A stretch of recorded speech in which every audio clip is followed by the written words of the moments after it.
Good morning, guys. This is Rusty 78609, Central Texas, USA, out for a drive, and I didn't think you wanted to see my windshield wipers. I'm on my way to do my walking this morning and probably go to Lowe's Lumber Yard and do it. They got a huge place.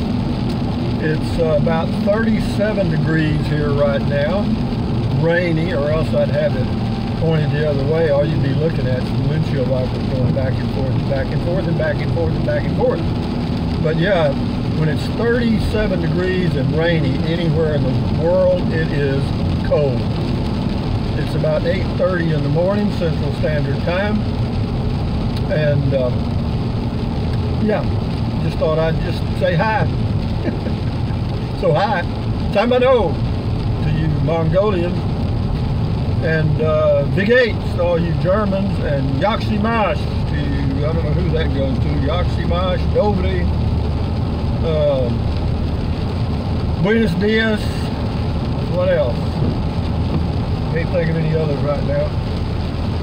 But with all that in mind, guys, it is a cool day in Central Texas, I promise you that. But I like it. Got me some hot tea, green tea.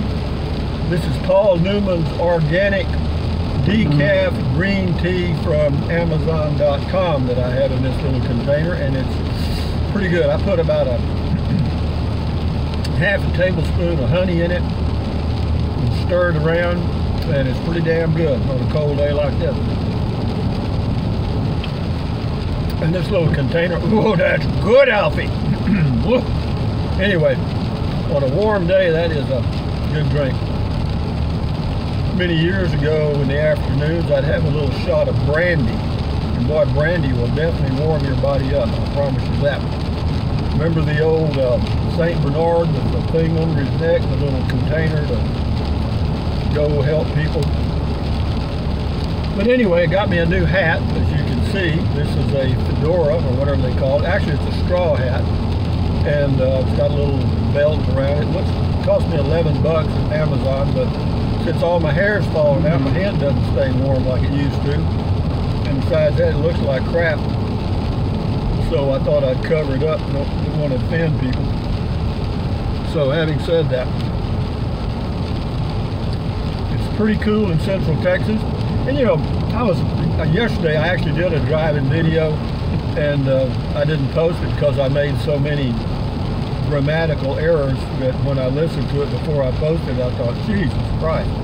I mean, anyway, but what it was about was, you know, the kind of the Christmas spirit. I don't know if you remember. I mean, I do. I remember when I was a child. I'm not going to go back all through all the crap we used to do at Christmas, other than to mention that what it was like, you know, the flavor of Christmas at the time I was growing up in the 1950s, particularly the early, mid 1950s. Well, I guess all the 1950s, because I turned 5 years old in 1950. I'm 72 now, of course.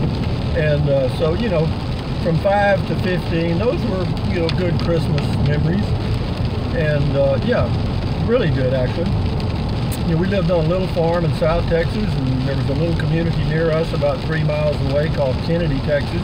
And it wasn't much, maybe 2,000 people. You know, there were 60 people in my graduating class, so you can see how big the high school was. It wasn't very big at all. Or the schools, there weren't many students. Very small. And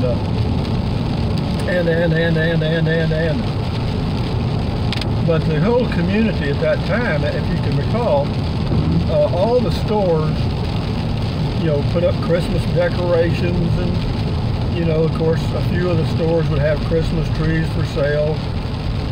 You know, the main place to buy Christmas trees in Kennedy, Texas was the Lions Club. Always had a lot of Christmas trees, and that's where we got ours, because my dad was president of the Lions Club 2 or 3 times in his life. My mother was president of the PTA, and anyway, but we were well known and well liked, even though we didn't have much money. We had a lot of friends and fun, and the life was good. Yeah, it was a close-knit little community. You know, you'd go into a store somewhere and they'd say, "Ain't you Floyd's boy?" I said, "Yeah." And anyway, what else? But it was a great time. I mean, you know, this is the Christmas season. You realize this is December the whatever 6th, I guess. And you know, we're 19 days from Christmas Day. Well, at this time in Kennedy, Texas, in the 1950s, you know, there would be you know, banners across the street. You know, they put up Christmas stuff, you know, Merry Christmas signs, and you know, Merry Xmas was not heard of. You didn't abbreviate Christmas, it was Christmas. And the churches would, you know, they'd sing Christmas carols. Sometimes they'd go around singing. I don't remember me ever doing it because I lived out in the country, but I was told about it. But it was, you know, we decorated, and I remember, here was a highlight during the Christmas season that I remember. Of course, we lived out in the country. We had a little Christmas tree, and we put it in the main window in the living room, so if anybody drove down the road from our house about a half-mile away, that they could look up with a telescope and see our Christmas tree get lit up. You know, you couldn't see it from the road anyway, it was too far. And but we had it there, and we had Christmas lights, and I know every day at dark my mother turned them on and for several hours and then unplug them later on at night. And it was neat, you know, to get up during the night. I mean, you could see the glow of the colored Christmas lights. And, you know, back then, if you had one bulb that didn't work in a row of bulbs, then none of them would work. So you had to be sure all of them worked. That was another little side note. But yeah, it was the flavor of Christmas. And one of the things we would do, I'm finally getting to it, is we would, all the family would load up in the car. There were 4 children and my parents, 6 of us, no dogs. Well, we had dogs, but they didn't go with us. Or cats.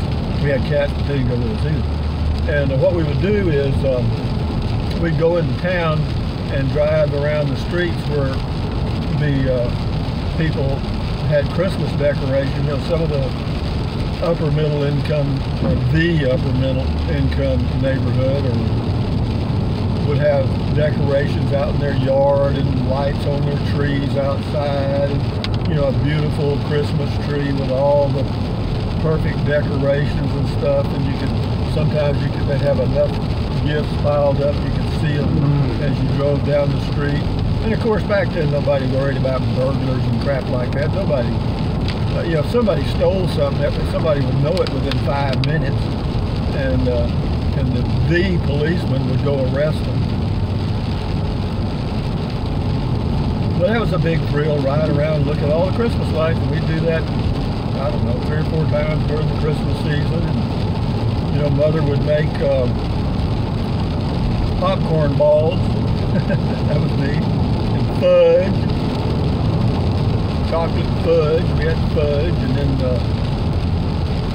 Grandma made some stuff. I can't remember what it was called now. It was a candy, a white candy stuff. Thick. I mean, it was, I may think of the name of it later. But yeah, she made that at Christmas time. A lot of cookies. You know, a lot of stuff like that. Of course, kids got out 2 weeks at Christmas just like they do now. And anyway, it was just a great time. I mean, but yeah, there was really a, you know, a Christmas spirit. I mean, I remember we had an allowance to go buy Christmas gifts for each other. You know, each child would, you know, I would buy for my 2 sisters and my brother, and of course they'd buy for me, and Mother and Daddy'd buy a gift for us and all that, for all of us. And you know, we'd get a gift for Mother and Daddy, something stupid we'd find. And but it was fun. I mean, it was really fun. I mean, it was a fun time. And whenever you went in the store and bought a Christmas gift, they would ask you if you wanted it gift wrapped, and most of the time it was no additional charge. They'd wrap it up, put a neat bow on it, and you know, it was ready to go under the tree. You know, you'd have the name, you know, to and from on it. You know, who the gift was to and who it was from. And one of the big deals at Christmas, you know, we opened our gifts on Christmas Eve, and you know, one of the children, or 2 of the children, depending on how many people were in the room, because sometimes we had our uncles and aunts come out, and you know, there'd be 6, 8, 10 people aside from our family in the living room. They were pretty crowded because we didn't have a very big living room, but not big at all actually. But Mother always got a great big tree and decorated perfectly with strings of popcorn and all kind of stuff we've made, mostly because we didn't buy Christmas decorations, or very few. We bought icicles, little things you throw up on the tree. I remember those. And of course the Christmas lights. But yeah, it was a big deal. Christmas Eve, you know, one or two of the kids, the youngest, usually me and somebody else, would be designated to hand out the Christmas gifts. And I always hated to do that because I wanted to get my gifts right away. And but I had to wait till I handed out all the gifts and then I'd go to my pile of gifts, which really, you never got anything really exciting. I mean, I really couldn't get too jumping up and down excited about getting a t-shirt or some underwear or socks. But you know, we got a lot of practical gifts like that, and we get a few other things, not much. You know, maybe our uncle or aunt would buy something neat that we would never have thought of. So it was a fun time, and you know, of course, then you had to, you know, the kids had to take out the Christmas wrapping trash, and usually we'd go ahead and burn all that stuff that night, you know, because we had a place to burn trash out about, it was about 100 yards from the house, where we burned trash just out on top of the ground, and we'd go out there and burn trash and pop firecrackers. It was a lot of fun. Christmas was a lot of fun. It was a lot of good memories. And of course, the kids in town, a lot of them didn't open their gifts until Christmas morning. And so I would get up on Christmas morning and ride into town on my bicycle, which was an old bicycle, and go find out what they got. And God, I was always impressed, man. They got all kind of neat stuff, man. Yeah, they didn't get clothes, a lot of them. They got neat stuff, and or I thought it was neat. Yeah, they got, you know, like, anyway, a lot of stuff, you know. I mean, and I was jealous, I have to admit. I really, I'd look at that stuff like, man, I wish I had that. But it all worked out. I'm fine and dandy, like a hard rock candy. I'm glad you can't see out the window because you couldn't see much. It's just raining like a dog. And you can't hardly see. It's not foggy, it's just kind of raining, you know. But that was Christmas in Kennedy, Texas in the 50s. And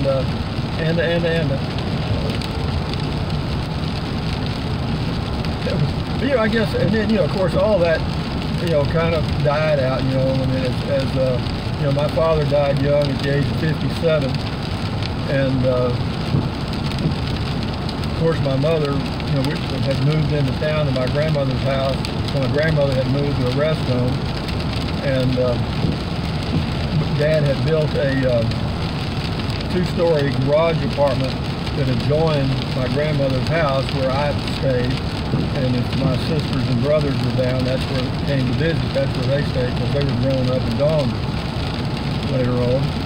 And so anyway, it was a fun time. But it, you know, once Daddy died, and you know, and then Mother moved out of Kennedy after a few years, moved to Victoria, Texas, moved into an apartment. And I was living in San Antonio, and then I moved out to Nacogdoches. So it was kind of hard to get down there for Christmas. We did, but it just, the flavor was gone. You know, Christmas, the real Christmas spirit for me and in my memories was Christmas on the farm in Kennedy, or out on the farm in Kennedy, Texas, because that's where my life began. I mean, that's where life was, you know. And in the city, it just didn't have the same flavor at all, what it was. And then gradually the number of people showing up dwindled down to just family only, and sometimes not even all the family members, children. And so that's life, you know. Things change, and you got to adapt because that's what it is. You know?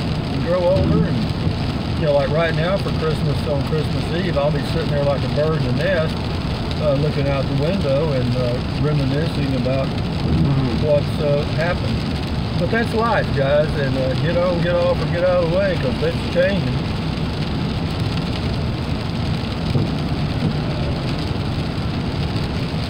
You know, the kids that are born today, or let's just say all the 5-year-old children today that are Christians and are celebrating Christmas, you know, it's exciting for them, even though it's totally commercialized, 10 times as much as it was when I grew up.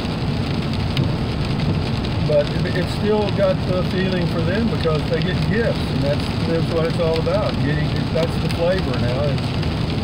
It's not so much the giving of gifts, it's getting the gifts.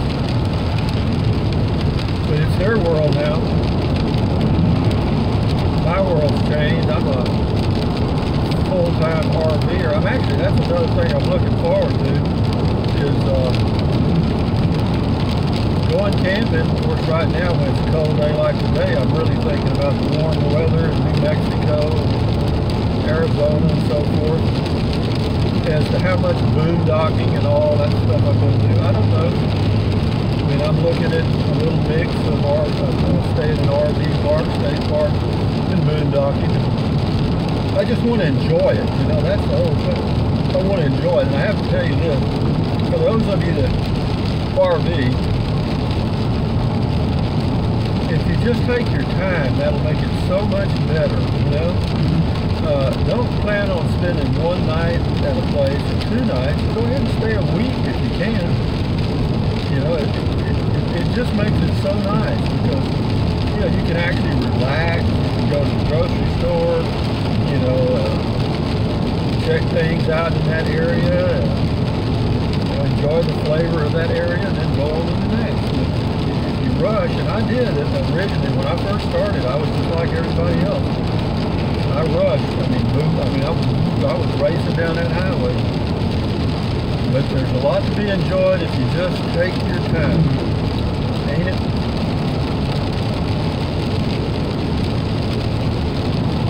Oh, that's good. It is good. I love good old hot tea. Got a little honey in it. On a cold day, you can't beat it. I remember when I lived in San Antonio, I built a house. Actually, I built 2 homes. One of them had a big fireplace.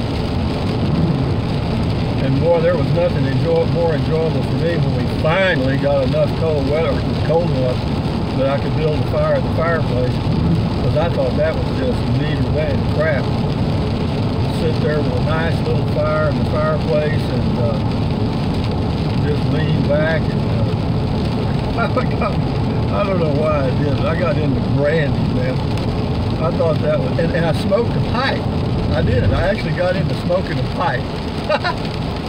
That was in my, I don't know, late 20s, I guess.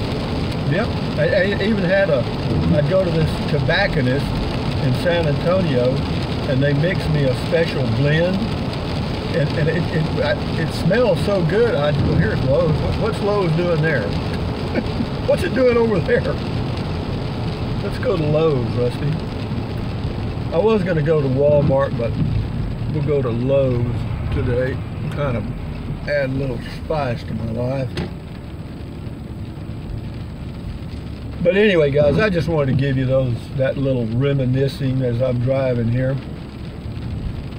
Because I've already done my stretches. All I have to do now is just do my walking. And I'll do that here right now. It's a rainy night in Georgia. Well, let's pull up here, get near the old doe. Get near the doe, nearer the doe. La-da-dee, la-da-dee, la-da-dee. I'm not going to be real good at backing into this spot, but we'll see if I can do it okay without knocking something down. Come on back, come on back. Guys, this is Rusty 78609. Ooh, backing into a post. Shit. Ah, well, I knew it was back there. I just didn't know how far it was. Anyway, thumbs up. Carpe diem, adios, bye-bye. Buy USA made when you can, if you want to. Because it's your money. You can do whatever the hell you want to with it. So, having said that, what else? Drink plenty of water. 3 or 4 quarts a day will not hurt you. Actually, it is good for you. And what else? Actually, the reason drinking a lot of water is good for you is what? It will help you avoid gout, kidney stones, and it'll help you lose weight if that's what you want to do or you feel like you need to do. And what else? Take deep breaths. In through your nose real deep, hold it for a few seconds, and then breathe out through your mouth slowly, because that relieves stress, and relieving stress lowers your blood pressure, and lowering your blood pressure is just plain old good for you. So do it if you can, or do it 10 times a day, man. It ain't gonna hurt you. And what else? Stretch, walk, stretch. And I'm fixing to go do my walking. I just hate to get out in this cold rain, but I am, because I ain't got any choice. But from Central Texas, where it's rainy and 37 degrees, this is Rusty 78609 saying, enjoy your day, enjoy your life. You're in charge of it, guys. Stand guard at the door of your mind. Don't let the talking heads get in your head and mess up your day. Put a smile on your face. Think of a funny story, or if you ask somebody, read a joke book or something. Get in a good mood, and then just hang in that zone all day. Adios, amigos. Bye bye.